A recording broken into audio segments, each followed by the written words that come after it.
Student class 6 का exercise 20 question में यहाँ पर आपको सिमेट्रिकल लाइन को बताना है। और सिमेट्रिकल लाइन क्या होती है, आप ये मान के चले कि जैसे यहाँ पर यह करेक्शन टेप है, अगर इसको हम इसके ऊपर इसी तरह का एक और करेक्शन टेप रख दें या इसकी साइड में ऐसे उल्टा करके रख दें तो एक लाइन से ड्रा करेगी, वह इसका क्या होगा, सिमेट्री लाइन होगी। मैं मान के चलता हूँ कि कोई यहाँ पर एक फिगर है, वह फिगर इस शेप में अगर है तो यहाँ से जो लाइन आएगी इसको टू पार्ट में डिवाइड करेगी, इसे कहते हैं सिमेट्रिकल लाइन। हम कहते हैं कि ये x है, इसको टू पार्ट में डिवाइड करो तो ये लाइन जो इसको डिवाइड करेगी या फिर ये लाइन जो इसको डिवाइड करेगी, ये इसकी सिमेट्रिकल लाइन होगी। तो क्वेश्चन में हमारे है कि अ स्क्वायर हैज़, जो एक स्क्वायर है उसमें क्या है, वन लाइन ऑफ सिमेट्री होती है। अब स्क्वायर आपने बना लिया और स्क्वायर में कहता है कि वन लाइन ऑफ सिमेट्री, देखो यहाँ पर वन लाइन, इसको हम ऐसे भी डिवाइड कर सकते हैं और इसको हम यहाँ से यहाँ तक, तो कितनी हो गई, 4 हो गई। तो यहाँ पर ये ऑप्शन आपका 4 जो होगा वो एक राइट ऑप्शन होगा। इसे आप टिक लगा करके या फिर हाईलाइट कर दें। नेक्स्ट क्वेश्चन है, a rectangle is symmetrical about each one of its side, अपने एक साइड की वजह से, each one of its diagonal, अपने डायगोनल की वजह से। तो यहाँ पर सबसे पहले हम एक रेक्टेंगल बनाएं। थर्ड ऑप्शन में कह रहा है a line joining the mid point of its opposite side. ठीक है, अ लाइन ज्वाइनिंग, एक यहाँ से आप लाइन ड्रॉ कर दें और एक यहाँ से, तो ये मिड पॉइंट पर क्या हो रहा है, एक दूसरे को ज्वाइन कर रहा है। तो यहाँ पर ये ऑप्शन क्या होगा, राइट ऑप्शन होगा। इसे आप अच्छी तरह से हाईलाइट कर दें। नेक्स्ट क्वेश्चन हमारे पास है कि a rhombus is a symmetrical about, जो एक रोम्बस है वह सिमेट्रिकल है। रोम्बस का शेप कैसा होता है, यहाँ पर आप देखें, एक रोम्बस उसकी ऑल साइड्स क्या होती है, इक्वल होती है। इतनी बात समझ में आ गई। तो यहाँ पर हमारा क्या होगा, कहता है rhombus is a symmetrical about, किस वजह से सिमेट्रिकल है। तो यहाँ पे the line joining the mid point of its opposite side, अगर इसके अपोजिट साइड से लाइन ज्वाइन करे जो मिड में हो तो उसकी वजह से नहीं, क्योंकि यहाँ पर यह अलग अलग इसके होते हैं साइड्स, यहाँ पर ये और ये, इसके अगर हम यहाँ पर करें या फिर यहाँ से करते हैं तो ये ज्वाइन नहीं होगा, सिमेट्रिकल लाइन पर नहीं आएगा। तो फिर कहाँ से आएगा, तो इसके लिए कहा गया ईच ऑफ इट्स डायगोनल, अगर इसके डायगोनल को इंटरसेक्ट कर दिया जाए, ठीक है, यहाँ से यहाँ तक, तो ये 4 इक्वल पार्ट में इसको क्या करेगा, डिवाइड कर देगा। तो यहाँ पर आपका ऑप्शन हो जाएगा बी ऑप्शन आपका राइट ऑप्शन माना जाएगा। नेक्स्ट क्वेश्चन पर है, अ सर्किल हैज़, एक सर्किल है, सर्किल किस शेप में होता है, इस शेप में होता है। कहता no line of segment symmetry, no line of symmetry, कोई लाइन इसकी सिमेट्रिकल लाइन नहीं होगी। फिर कहता है कि वन हैज़ ऑफ सिमेट्री, एक लाइन सिमेट्री होगी। फिर कहता है टू लाइन ऑफ सिमेट्री, इसके 2 लाइन सिमेट्रिकल होंगे। फिर कहता है an unlimited number of line of symmetry, तो यहाँ पर एक लाइन सिमेट्री नहीं होगी, अनलिमिटेड। कैसे, यहाँ से कर लीजिए, यहाँ से कहीं से आप इसको करते चले जाइए, अनलिमिटेड होगा। तो यहाँ पर हमारा ऑप्शन जो होगा ये वाला राइट ऑप्शन होगा डी, इसके लिए डी ऑप्शन एक राइट ऑप्शन है। क्वेश्चन नंबर हमारे पास आ गया 5। क्वेश्चन नंबर 5 पे क्या करना है, a scalene triangle has, a scalene triangle has, इसमें कहता है कि no line of symmetry. Scalene triangle का मतलब होता है कि जिसकी एक साइड छोटी हो, उससे बड़ी हो, या फिर ये तीनों अलग अलग साइड की हों। तो कहता है नो लाइन ऑफ सिमेट्री। अगर मैं इसको इससे डिवाइड करूं तो ये सिमेट्रिकल एक दूसरे को डिवाइड नहीं करेगा। कोई यहाँ से निकल जाएगा, कोई आगे से, कहीं कैसे।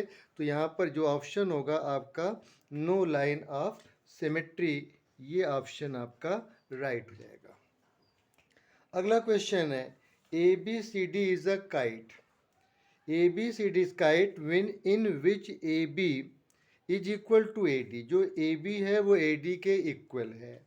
फिर आगे कहता है कि बी सी डी सी के इक्वल है, बी से सी और डी से सी आपस में इक्वल है। फिर कहता है the is kite is symmetrical about. ये जो काइट है ये सिमेट्रिकल होगा। द डायगोनल ए सी से होगा, या फिर डायगोनल बी डी से होगा, या फिर किसी से नहीं होगा, नन ऑफ दीज, किसी से नहीं होगा। तो देखें ये इसको दो बराबर पार्ट में डिवाइड नहीं करेगा, ये पार्ट छोटा हो जाएगा, ये पार्ट बड़ा हो जाएगा। लेकिन अगर हम ए से सी को करें तो देखेंगे अगर कट जाइए तो यहाँ से इसके ऊपर रखेंगे तो ये ओवरलैप कर लेगा, एक दूसरे को ढक लेगा।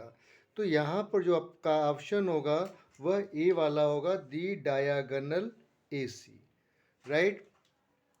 क्वेश्चन नंबर 7 पर कह रहा है कि the letter O is the English alphabet has. एक लेटर है ओ, आपके पास ये ओ हो गया।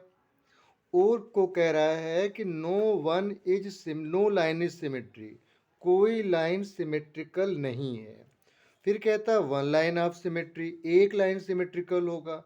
फिर कहता है टू लाइन। तो देखो ओ को मैं इस पार्ट में और यहाँ से इस पार्ट में डिवाइड कर दूंगा, तो मेरा ऑप्शन यहाँ पर सी वाला राइट होगा, और सी को हम क्या करेंगे, टिक कर देंगे। क्वेश्चन नंबर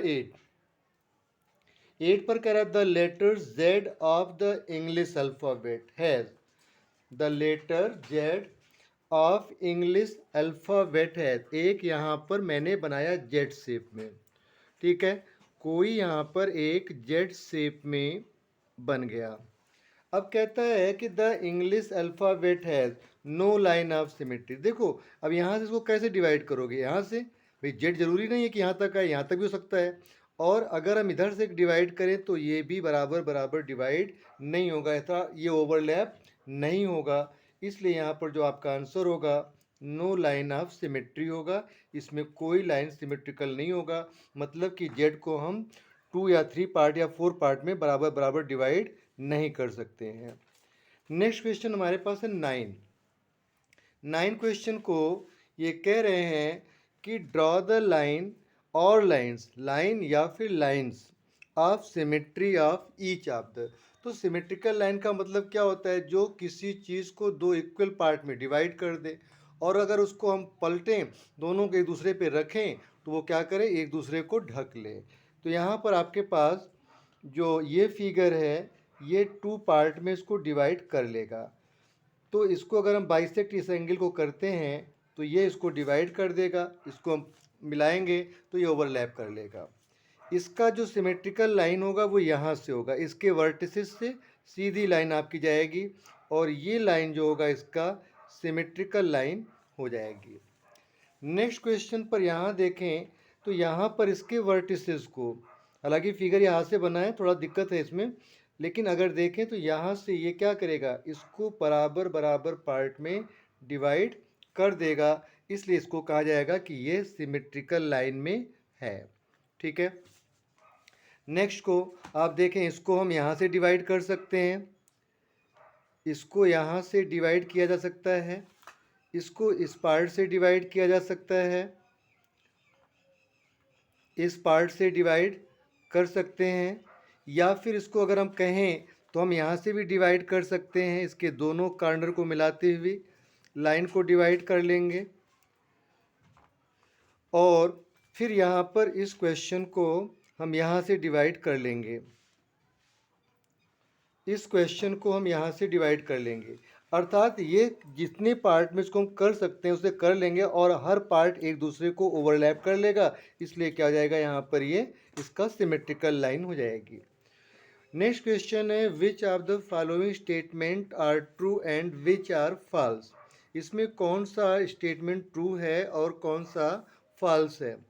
क्वेश्चन में parallelogram has no line of symmetry. एक पैरेललोग्राम है और उसको अगर हम कहें कि इसकी सिमेट्रिकल लाइन बताओ, तो यहाँ से इसकी सिमेट्रिकल लाइन नहीं हो सकती, इसलिए यहाँ पर ये जो होगा आपका ट्रू ऑप्शन हो जाएगा। Next question, an angle with equal arm. कोई एंगल है, उसका ये आर्म और ये आर्म आपस में इक्वल है, मतलब हमें कह सकते हैं कि A B equal to B C. Its bisector as the lines of symmetry.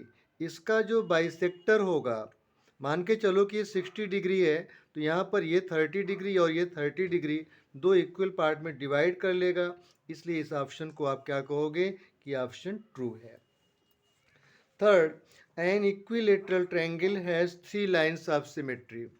एक इक्विलेटरल ट्रायंगल है और इसमें 3 लाइन ऑफ सिमेट्री। तो कोई इक्विलेटरल ट्रायंगल जिसकी ऑल साइड इक्वल होती हैं, ये इसको बाइसेक्ट करेगा, यहाँ पर इसको बाइसेक्ट करेगा, एंगल इक्वल है इसलिए इसको भी बाइसेक्ट करेगा, अर्थात ये इक्वल पार्ट में डिवाइड हो जाएगा, इसलिए इसको भी आप कहेंगे कि ये ऑप्शन ट्रू है। नेक्स्ट क्वेश्चन पर है कि a rhombus has 4 line of symmetry. Rhombus की 4 लाइन ऑफ सिमेट्री नहीं होती, क्योंकि रोम्बस को इक्वल पार्ट में डिवाइड कर पाना मुश्किल काम है, इसलिए आ जाएगा यहाँ पर फॉल्स। नेक्स्ट है, a square has 4 line of symmetry. Square की ऑल साइड इक्वल है, 90 डिग्री पर है, तो इसको हम यहाँ पर करके 4 इक्वल पार्ट में इसको डिवाइड कर सकते हैं, इसलिए ऑप्शन क्या हो जाएगा, ट्रू हो जाएगा। लास्ट वन क्वेश्चन यहाँ पर सेकेंड, कि a rectangle has 2 lines of symmetry. एक रेक्टेंगल है और इसको अगर इस पार्ट से डिवाइड करें तो 2 पार्ट में, यहाँ पर डिवाइड करें तो 2 पार्ट में, और ये जो 4 पार्ट्स होंगे वो आपस में भी रेक्टेंगल हो जाएंगे, इसलिए ये इक्वल यहाँ पर होगा, आपका ट्रू ऑप्शन होगा। इसका लास्ट वन ऑप्शन है, each one of the letter H I O X. H आपके पास, आई and O and X. HIOX of the English alphabet has 2 line of symmetry. देखिए इसकी तो 2 लाइन से ऑफ सिमेट्री होगी, इसकी भी 2 लाइन ऑफ सिमेट्री हो जाएगी, इसकी भी 2 लाइन ऑफ सिमेट्री, और यहाँ से इसको भी आप 2 लाइन ऑफ सिमेट्री में कर लेंगे, इसलिए ये ऑप्शन जो होगा आपका ट्रू हो जाएगा। इसको 2 इक्वल पार्ट में आप डिवाइड कर सकते हो। मैं समझता हूँ बेटा आपको क्वेश्चन बहुत अच्छे से समझ आ गया होगा। अपने फ्रेंड्स को जरूर शेयर करेंगे और चैनल को जरूर सब्सक्राइब करेंगे। Thanks to watch.